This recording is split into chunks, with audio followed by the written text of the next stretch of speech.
This is the speaking test of the International English Language Testing System taking place on 30 January 2026 at the Edvason Center. The center number is UDB03. The examiner is MD Nuruddin Islam and the examiner number is 641138. The candidate is Washik Farhan. Candidate number is 09823.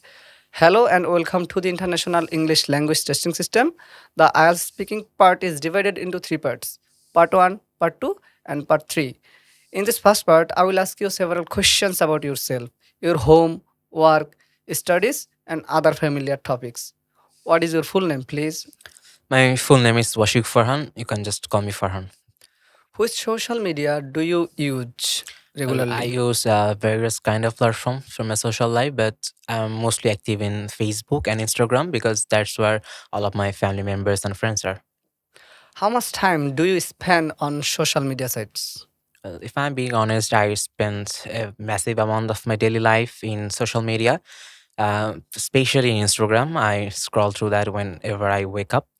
I'm not kind of addicted thing, but I find more interested things in Instagram. That's why.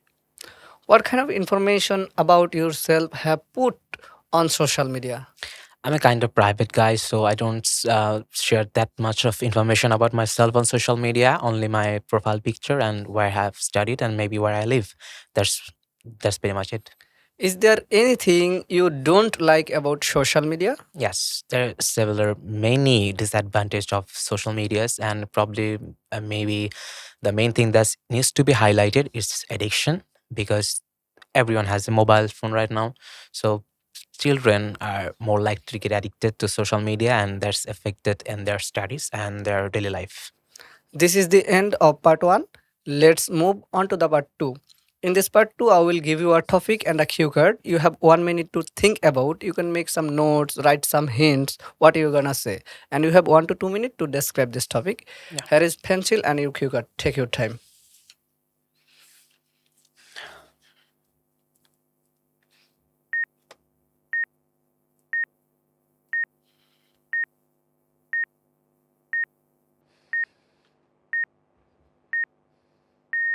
I'm ready. Okay, you can start now. So to answer this particular questions, I like to share a story. So there is a thing that I like really much that I bought from my home. It's an IP camera. So I don't usually stay at home. So and my parents are really busy doing their household work, and I have a little sister, and most of the time she spent alone just playing with her toys. So that IP camera that I bought that helps me to keep an eye on her, to check up on her what she's really doing. So this IP camera, I before buying it, I did a lot of research online. So I need to buy an exact model that has every facilities that I want. So I bought it from a nearest shop from my home, and I needed to buy it in person because I have some question that I needed to ask the stuff about some. It has a reliable warranty and how do I install it in my home, that sort of stuff. So why is it so helpful for me? It's maybe because I'm a big brother and my parents aren't there, and I have to stay outside of my home, probably out of my town, pretty much all the time. So it's my responsibility to keep an eye on her. So my dad and mom have some time to do their work, and they don't have to busy with her all the time. And this particular thing that I like about this camera, it has voice. I mean, if I can, anywhere in the world, I can just pick up my phone and just access it with a phone, with an app. With just press of a button, I can speak to her, and she finds it quite funny just hearing my voice out of the wall. And I can see how she's doing, or maybe she's doing something that she shouldn't, or maybe she needed help, so I can inform my mom and dad about it.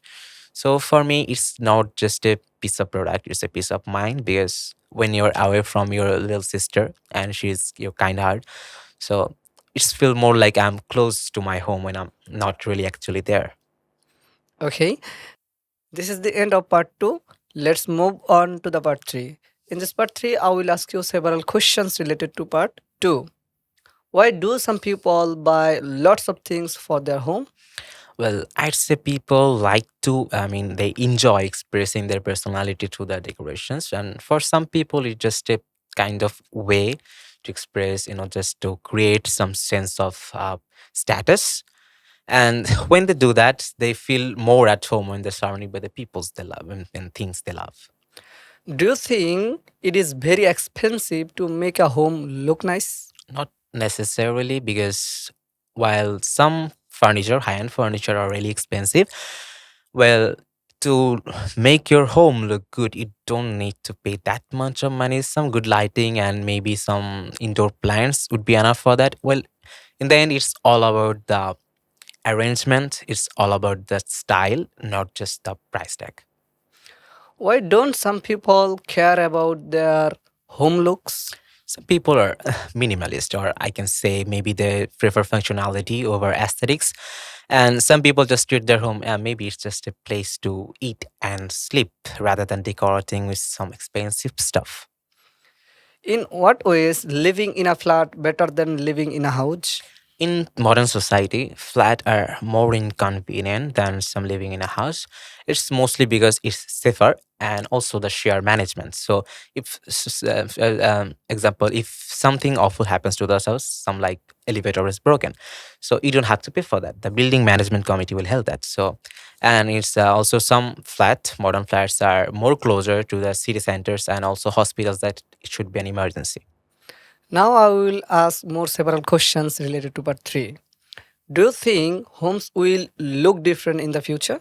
Definitely, because I hope that homes will become more smarter and eco-friendly in the near future, and maybe we can see some modular design that can change shape and save space. So it's not going to be helped too soon. We have to wait for that for a long time.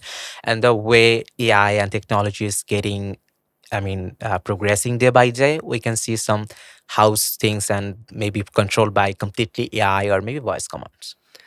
Do you agree that kinds of home people prefer change as they get older? Yes, I agree with that. Young generation, they probably prefers in urban areas, in busy cities and that kind of stuff. But as they get older and they start families, they change their preferences. They want to spend their time somewhere quiet, more safer, more reliable with their family. So maybe they move to some suburban areas where there's not that much of jam and traffic. They can live in peace and maybe with a piece of garden in the next house. That is the end of part 3. That was the end of our IELTS mock test. If you would like to get the feedback of this video, then let me know in the comment box. See you soon.